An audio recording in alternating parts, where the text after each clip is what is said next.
Morning. हम लोग पढ़ रहे थे सांवले सपनों की याद। जावेद हुसैन साहब की उनकी भी रचना है, उनका संस्मरण है। जो प्रसिद्ध पक्षी प्रेमी, बर्ड वाचर, पर्यावरण प्रेमी के लिए सालिम अली जी के बारे में है। जो सालिम अली की मृत्यु हो गई थी 1987 में, उसके तुरंत बाद यह संस्मरण लिखा गया था। तो चलिए इसको आगे पढ़ते हैं। आज हम लोगों ने पढ़ा था कि सालिम अली की आंखों पर चढ़ी दूरबीन उनकी मौत के बाद ही तो उतरी थी। तो उन्होंने अपना पूरा जीवन पक्षियों को समर्पित कर दिया था और उनके आंखों पर जो दूरबीन लगी रहती थी जिससे वो पक्षियों को ढूंढा करते थे, उनकी समस्याओं को जानने का प्रयास करते थे, वो उनकी मृत्यु के बाद ही उतरी थी उनके गले से। उन जैसा बर्ड वाचर शायद ही कोई हुआ हो, लेकिन एकांत क्षणों में सालिम अली बिना दूरबीन के भी देखे गए हैं। दूर क्षितिज तक फैली जमीन और झुके आसमान को छूने वाली उनकी नज़रों में कुछ कुछ वैसा ही जादू था जो प्रकृति को अपने घेरे में बांध लेता था। उनके जैसा बर्ड वाचर शायद ही कोई हुआ हो। बर्ड वाचर मतलब चिड़ियों को देखने वाला। तो ये शायद ही कोई दूसरा हुआ हो। वो दूर तक फैली जमीन, क्षितिज कहते हैं जहाँ हमें आसमान और धरती मिलता हुआ दिखाई देता है, मतलब हमारी नज़रों की जो सीमा होती है उस जगह को आप कह लीजिए क्षितिज। तो वहाँ तक वो देखने की कोशिश करते थे जहाँ तक उनकी नज़रें जा सकती थी। और उनकी नज़रों में कुछ ऐसा जादू था कि वो प्रकृति को अपने घेरे में बांध लेते था। वो जिस क्षेत्र में चाहते थे या जाते थे वहाँ उस पूरे क्षेत्र पर नज़र रखते थे या उसमें खोज करते थे कि यहाँ कौन से नए पक्षी हैं, किस पक्षी को क्या दिक्कत आ रही है, कौन से पक्षी हैं जिनकी संख्या कम हो रही है, उनको क्या तकलीफ है या किस कारण से उनकी संख्या कम हो रही है। इस तरह की तमाम कोशिशें वो करते थे जानने की। तो वो पहले खोज करते थे, फिर उस समस्या को दूर करने का प्रयास करते थे। इसी में उनका पूरा जीवन बीता। सालिम अली उन लोगों में थे जो प्रकृति के प्रभाव में आने की बजाय प्रकृति को अपने प्रभाव में लाने के कायल होते हैं। सालिम अली अपने प्रयासों से प्रकृति को अपने प्रभाव में लाते थे। वह ऐसे नहीं थे कि प्रकृति में जो चीज़ें हैं उससे काम चलाना है, उसको बेहतर करने का प्रयास करते थे। तो इसलिए कहा गया कि प्रकृति के प्रभाव में स्वयं आने के बदले वो प्रकृति को अपने प्रभाव में लाते थे। यानी उनकी उपस्थिति से, उनके अस्तित्व से प्रकृति पर कोई असर पड़ना चाहिए, सकारात्मक। प्रकृति को तो प्रभाव में लाने की कोशिश बहुत सारे लोग करते हैं, जो पेड़ों को काटते हैं, जो जंगल काट कर घर बना देते हैं, फैक्ट्रियाँ बना देते हैं, नदी नालों के रास्ते रोक कर घर बना लेते हैं, फैक्ट्री बना लेते हैं, बिल्डिंगें बना लेते हैं। ये सब प्रकृति को प्रभावित कर रहे हैं, लेकिन वो नकारात्मक रूप से कर रहे हैं, वो कुप्रभाव डाल रहे हैं।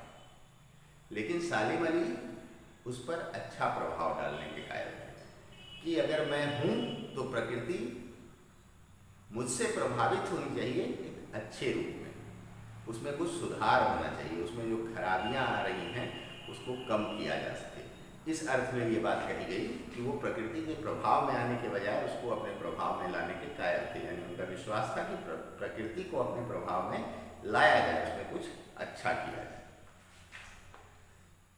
उनके लिए प्रकृति में हर तरफ एक हंसती खेलती रहस्य भरी दुनिया पसरी थी।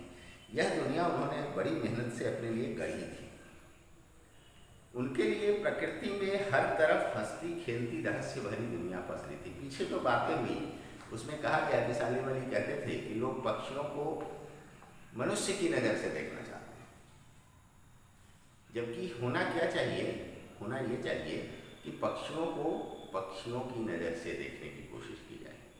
तभी हम समझ पाएंगे कि उनके बीच क्या रोमांच है, क्या रहस्य है, क्या दिक्कतें हैं, क्या अच्छाइयाँ हैं, क्या लाभ है, क्या हानि है। सब हम तभी समझ पाएंगे जब हम पक्षी को पक्षी की नज़र से देखेंगे, तब हम उसके रोमांच का अनुभव कर सकेंगे, तब उसमें हमें नई नई चीज़ें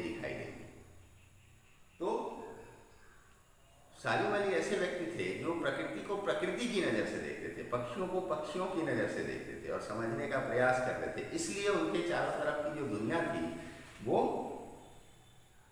हंसती खेलती और रहस्य भरी थी। इसको ऐसे भी आप समझ सकते हैं कि आप घर से निकलते हैं, आप कहीं भी जाते हैं, स्कूल ही आते हैं या कहीं भी जाते हैं, तो आप क्या सोचते हैं इस दौरान? आप घर से निकले, गाड़ी में बैठे या साइकिल पर सवार हुए, चलाते हुए स्कूल पहुंच गए, काली सड़क, पेड़ पौधे सब हैं अपनी जगह पर, आपने उनको देखकर कुछ नहीं सोचा, मतलब आपने प्रकृति को प्रकृति की नज़र से नहीं देखा। अगर आप सालिम अली की तरह प्रकृति को उसकी नज़र से देखने का प्रयास करेंगे तो आप जैसे ही घर से निकलेंगे कि आपको हर ओर एक रहस्यमय दुनिया दिखाई देगी, हर चीज में कुछ खोज करने लायक दिखेगा आपको। जैसे कि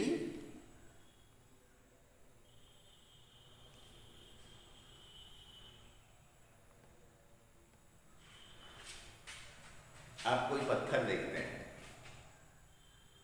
तो अगर आप उस पत्थर को हाथ में उठाएंगे तो उसकी एक खास बनावट होगी, आप उस पर खोज कर सकते हैं, सोच सकते हैं कि ये ऐसा ही क्यों है, इसके साथ क्या हुआ होगा कि ये इस आकार का हो गया। उसके पीछे भी एक पूरी कहानी है, वो अपने आप में एक किताब है। ये नेहरू जी ने जब अपनी बेटी को चिट्ठियाँ लिखी थी जेल से, उसमें आपको पढ़ने को मिलेंगी ऐसी बातें कि संसार जो है वो अपने आप में किताबों से भरा हुआ है। किताब जो लिखी किताबें हैं वो नहीं, हर चीज़ में एक किताब छुपा हुआ है। आप किसी भी चीज़ को उठा लीजिए और उसके बारे में जानने की कोशिश करिएगा तो वो उसमें बहुत सारी चीज़ें, आपको बहुत सारे रहस्य मिलेंगे, बहुत सारी जानकारी मिलेगी। कोई पेड़ है तो पेड़ ऐसा ही क्यों है, इसकी पत्तियाँ ऐसी क्यों होती हैं, ये यही क्यों होता है। तो घर से आप निकलेंगे तो आपको रहस्यमयी दुनिया मिलने लगेगी अगर आप सालिम अली जैसा नज़रिया रखते हैं उनको देखने का, एक खोजी नज़रिया, एक उत्सुकता से भरा हुआ नज़र। तो ये आप अगर वो नज़रिया रखते हैं तो आपको भी एक रहस्यमय और हंसती खेलती दुनिया अपने आसपास हर जगह दिखेगी। आप जहाँ जाएंगे, जहाँ रहेंगे वहीं दिखेगी। आप अपने घर को देखेंगे तो आप सोच सकते हैं कि इसकी जो छत है वो ऐसी क्यों है, कहीं पर ऐसे वाली छत होती है, कहीं ऐसे क्यों। आप इस पर सोच सकते हैं, खोज कर सकते हैं, आपको पता चलेगा कि इसका संबंध पर्यावरण से है, मौसम से। पेड़ों का संबंध, आप उनके आकार प्रकार को देखेंगे, उनके पत्तियों का डिजाइन देखेंगे तो आपको उसके पीछे भी पर्यावरण और प्रकृति की कुछ नियम समझ में आएंगे। सबसे पहले जो मैंने कहा कि पत्थर आप एक उठा लीजिए हाथ में तो आपको समझ में आएगा कि ये ऐसा क्यों है, आप उसके पीछे खोज करेंगे तो हर तरफ रहस्य बिखरा पड़ा है। रहस्य का मतलब कि उसके पीछे बहुत सारी जानकारी है जो आपको नहीं पता है। तो अगर आप उस नज़रिए से हर चीज़ को देखेंगे तो एक रहस्यमयी दुनिया आपके आसपास और एक रोमांचकारी दुनिया जिसमें आपको नई नई चीज़ें पता चलेंगी, तो आपको एक रोमांच का अनुभव होगा कि आप ये जान गए। आपके घर में छत में पंखा लटका होता है, आपने कभी सोचा कि वो चलता कैसे है, तो ये एक नज़रिया होता है, एक उत्सुकता होती है। आप जब सोचेंगे तो पूरा फिजिक्स आपको समझ में आएगा कि उसमें फिजिक्स में जो पढ़ाई जाती हैं चीज़ें कि कैसे वो घूमता है। तो इसी तरह से प्रकृति में जो चीज़ें हैं उनको अगर हम उनके नज़रिए से देखेंगे तो हमें जानने के लिए बहुत चीज़ें मिलेंगी और एक रहस्यमय और हंसता खेलता दुनिया, एक रोमांचकारी दुनिया हर जगह उपलब्ध है जो हमें दिखाई देने लगेगा। तो उसके लिए ज़रूरी है सिर्फ कि सालिम अली जैसा हमें नज़रिया रखना होगा, अपना दृष्टिकोण वैसा बनाना होगा। तो खैर आगे बढ़ते हैं कि उनके लिए प्रकृति में हर तरफ एक हंसती खेलती रहस्य भरी दुनिया पसरी थी। यह दुनिया उन्होंने बड़ी मेहनत से अपने लिए गढ़ी थी। मेहनत से क्यों गढ़ी थी, कैसे गढ़ी थी, इस पर उन्होंने काम किया था, अपने आप को वैसा बनाया था। वो जन्म से वैसे नहीं थे, ये आगे चलकर हम लोग पढ़ेंगे कि क्यों ऐसे बने। स्वभाव उनका वैसा रहा होगा, लेकिन इस क्षेत्र में कैसे मुड़ गए, प्रकृति की तरफ कैसे मुड़ गए, पक्षियों की तरफ कैसे मुड़ गए। इसके गढ़ने में उनकी जीवन साथी तहमीना ने काफ़ी मदद पहुंचाई थी। तहमीना स्कूल के दिनों में उनकी सहपाठी रही थी। उनका जो जीवन दिनचर्या उनकी जो थी, जो वो काम करते थे, उसमें उनकी पत्नी का बहुत सहयोग होता था। वो स्कूल के समय से ही उनकी सहपाठिनी थी, तो वो उनकी मदद करती थी, उनको उत्साहित करती थी और साथ देती थी। उनकी टांग नहीं खींचती थी कि कहाँ पागल हो गए हैं, कहाँ चिड़ियों के पीछे भागते रहते हैं। तो उनका पूरा सहयोग उनको मिलता था, उनकी पत्नी का। अपने लंबे रोमांचकारी जीवन में ढेर सारे अनुभवों के मालिक सालिम अली एक दिन केरल की साइलेंट वैली को रेगिस्तानी हवा के झोंकों से बचाने का अनुरोध लेकर चौधरी चरण सिंह से मिले थे। वे प्रधानमंत्री थे। चौधरी साहब गांव की मिट्टी पर पड़ने वाली पानी की पहली बूंद का असर जानने वाले नेता थे। पर्यावरण के संभावित खतरों का जो चित्र सालिम अली ने उनके सामने रखा, उसने उनकी आंखें नम कर दी थी। चौधरी चरण सिंह भारत के प्रधानमंत्री रहे कुछ दिनों के लिए, तो उसी समय सालिम अली उनसे मिले थे, जिसमें था कि केरल में जो साइलेंट वैली कहा जाता है इस क्षेत्र को, वहाँ रेगिस्तानी गर्म हवाओं का खतरा बढ़ गया था। पेड़ काटे जा रहे थे, पर्यावरण को नुकसान पहुंच रहा था। तो जो रेगिस्तानी हवाएं जो अरब या खाड़ी देशों की तरफ से जो आती है, उसका असर उन पर पड़ने लगा था। तो इससे होने वाले नुकसानों का जो चित्र उन्होंने रखा, क्या चित्र रखा होगा कि जब पेड़ कटेंगे तो वहाँ की जो सुंदरता है वो नष्ट हो जाएगी, वहाँ के जो जीव जंतु हैं वो बेघर होंगे, और जो गर्म हवाएं आएंगी उससे उनका जो जीवन जैसे चलता है वो नहीं चल पाएगा, उनको जैसे मौसम की आदत है वो नहीं हो पाएगा, उनको नहीं मिल पाएगा, तो वो वहाँ से चले जाएंगे या मर जाएंगे। तो इससे जो पर्यावरण में अंतर आएगा, इसको उन्होंने चौधरी चरण सिंह के सामने रखा कि ये कितना बुरा हो। तो चूंकि चौधरी चरण सिंह एक किसान परिवार के बेटे थे और उनको पता था कि गांव में जब मिट्टी पर पानी की पहली बूंद होती है, बरसात में गिरती है, तो उससे जो सौंधी महक उठती है वो कैसी थी। ये यहाँ कहने का मतलब है कि ये चौधरी चरण सिंह के जीवन चरित्र, उनके स्वभाव को बताता है कि वो जमीन से जुड़े हुए व्यक्ति थे। उनको छोटी छोटी बातें पता थी जमीन से जुड़ी। वो एक छोटे घर से उठ करके गए थे और प्रधानमंत्री बने थे। वो किसान घर से थे, तो उनको जमीनी परेशानियों का पता था, जमीनी अच्छाइयों का पता था, उनको उस गंध का पता था जो मिट्टी से उठती है पानी पड़ने पर। गर्म धरती जब होती है और बारिश शुरू होती है जून में, तब जो सौंधी खुशबू उठती है उसका उनको पता था। कहने का कि वो जमीनी व्यक्ति थे, उनको जो धरातल की समस्याएं होती हैं वो सब उनको पता था। तो वो सालिम अली से जुड़ पाए, सालिम अली की बातों से जुड़ पाए, उसको समझ पाए, और जो चित्र सालिम अली ने उनके सामने रखा पर्यावरण के नुकसान का, वो सुनकर उनकी आंखें नम हो गई। वो उसको समझ पा रहे थे अपने हृदय से, तभी वो भावुक हो गए उसको सुनकर। आज सालिम अली नहीं है, चौधरी साहब भी नहीं है। कौन बचा है जो अब सौंधी माटी पर हुई फसलों के बीच एक नए भारत की नींव रखने का संकल्प लेगा। आज सालिम अली नहीं है। लेखक अपनी चिंता व्यक्त कर रहे हैं कि आज सालिम अली नहीं है, चौधरी साहब भी नहीं है। तो कौन बचा है जो अब सौंधी माटी पर हुई फसलों के बीच एक नए भारत की नींव रखने का संकल्प लेगा। ये चौधरी चरण सिंह के बारे में कहा जा रहा है कि अब उनके अलावा कौन है जो भारत के किसानों का, भारत में जो खेती करने वाले लोग हैं, भारत एक कृषि प्रधान देश है, तो यहाँ बहुतायत संख्या किसानों की है जो जमीन से अपनी रोजी रोटी चलाते हैं, जो फसलों से अपनी रोजी रोटी चलाते हैं। तो चौधरी चरण सिंह की इच्छा थी या उनकी कोशिश थी कि किसानों को लेते हुए एक नए भारत की नींव गढ़ी जाए, उनके संसाधनों के साथ उनका विकास करते हुए एक नए भारत को बनाया जाए। भारत का विकास हो लेकिन उसमें किसानों को शामिल रखा जाए, उनका भी विकास किया जाए और उसके माध्यम से भारत का विकास हो। ऐसा चौधरी चरण सिंह चाहते थे। तो यहाँ लेखक अपनी चिंता व्यक्त कर रहे हैं कि चौधरी साहब नहीं है, तो अब ऐसा कौन सोचेगा कि भारत के किसान, भारत के मजदूरों के विकास के माध्यम से देश का विकास किया जाए। ऐसा कौन अब करेगा।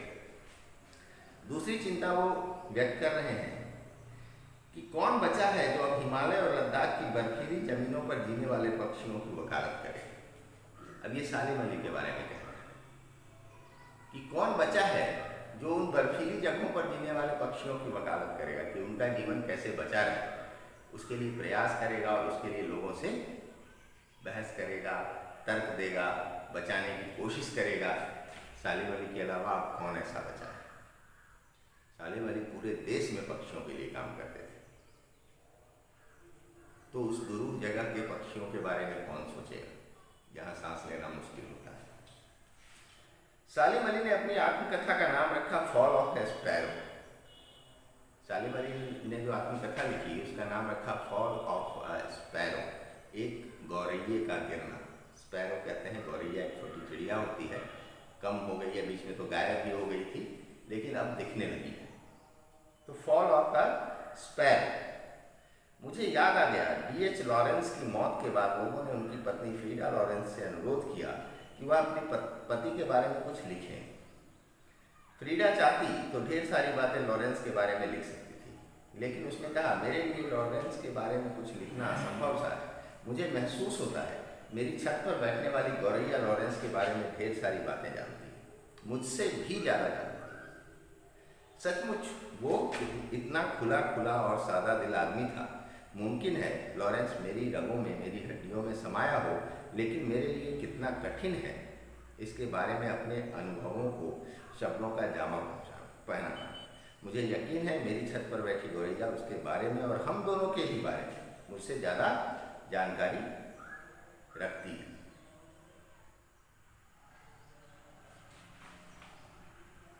कुछ ज़्यादा ही छोटा लग रहा है, इसमें कुछ पाठ में से कुछ चीज़ें लगता है कम है। खैर, क्योंकि इसमें वो प्रसंग नहीं आया कि सालिम अली जो थे, ये मैंने प्रिंट आउट निकाला है NCERT की बुक का, तो पता नहीं इसमें कुछ कम रह गया था। तो वो उनका जीवन कैसे बदला, उनके जीवन का जो टर्निंग पॉइंट था वो कैसे पक्षी प्रेमी बन गए, उसके लिए एक प्रसंग है कि बचपन में वो एयर गन से खेल रहे थे। एयर गन बोलते हैं जिसमें गोली होती है छोटी सी, और ज़्यादातर उसका आपने वो मेलों में देखा होगा बैलून फोड़ते हुए लोगों को। पहले लोग चिड़ियों को मारने के लिए उसका इस्तेमाल करते थे। उसमें बारूद नहीं होता है, वो हवा के दबाव से गोली चलती है, बहुत छोटी सी गोली होती है। तो उससे वो खेल रहे थे, मतलब वो लेके इधर उधर निशाना लगा रहे थे। तो उनके चपेट में एक गौरैया जो उनके मुंडेर पर छत पर कहीं बैठी थी, उसको लग गई वो गोली और वो गिर गई उनके आगे। ये देख के उनके मन में बड़ी पीड़ा हुई कि मैंने खेल खेल में इसको कष्ट दे दिया। उन्होंने उसकी सेवा की, ये बचा पाए कि नहीं ये नहीं पता, लेकिन उनके मन में जो बदलाव आया वो उसी घटना से आया, और उस घटना ने उनको पक्षियों के प्रति एक अलग भावना दी, और उनके मन में उस दिन से पक्षियों के प्रति प्रेम जग गया, प्रकृति के प्रति प्रेम जग गया कि ये भी जीव है, इसको भी जीने का अधिकार है और ये कितने सुंदर है, तो इनका बचाव करना चाहिए। लोग कैसे खेल खेल में इनको मार देते हैं।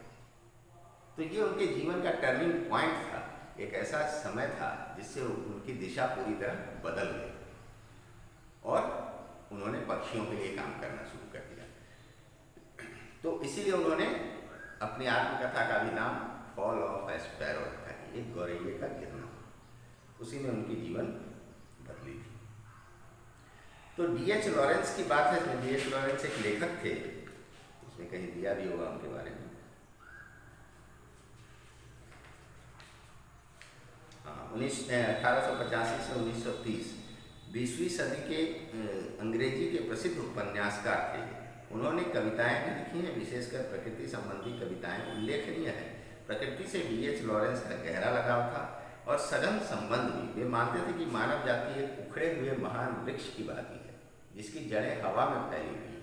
वे यह भी मानते थे कि हमारा प्रकृति की ओर लौटना जरूरी है। हम जो विकास के नाम पर प्रकृति से दूर भागते जा रहे हैं ये ठीक नहीं है, ऐसा वो मानते थे। उनका मानना था कि हमें प्रकृति के साथ जुड़े रहना जरूरी है। तो ये D.H. लॉरेंस थे। तो उनसे जब कहा गया उनकी पत्नी से क्या उनकी मृत्यु के बाद क्या कुछ कही, तो उन्होंने कहा कि उनका जीवन इतना खुला था, इतना सीधा साधा था कि हमारे छत पर बैठी गौरैया भी उनके बारे में तमाम बातें जानती है, और सिर्फ उनके ही नहीं मेरे बारे में भी जानती है। तो मेरे लिए शब्दों में लिखना ये चीज़ बड़ा मुश्किल है, क्योंकि इतना सरल जीवन हम लोगों ने जिया है कि उसमें कोई बनाव है ही नहीं, कोई कृत्रिमता है ही नहीं, तो मैं उसको लिख कैसे पाऊंगी। तो वो इतना खुला था, हमारे बारे में सब कोई जानता है, हर आदमी जानता है, हर पक्षी जानता है। ये कहने की बात थी कि मतलब इतना खुला जीवन था उनका, खुली किताब की तरह, कि गौरैया भी उनके बारे में सारी बातें जानती है। तो आगे है, जटिल प्राणियों के लिए सालेमली हमेशा एक पहेली बने रहेंगे। बचपन के दिनों में उनकी अच्छा ये आगे है। चलिए इसको यहीं तक रखते हैं, हम लोग कल इस पर आगे बात करेंगे। तो हम दोनों ही के बारे में मुझसे ज़्यादा जानकारी गौरैया रखती है, ये यहाँ तक हम लोग आज रखते हैं। कल फिर हम लोग इसके आगे बढ़ाएंगे और जो भी और बातें होंगी वो कर लेंगे। चलिए धन्यवाद।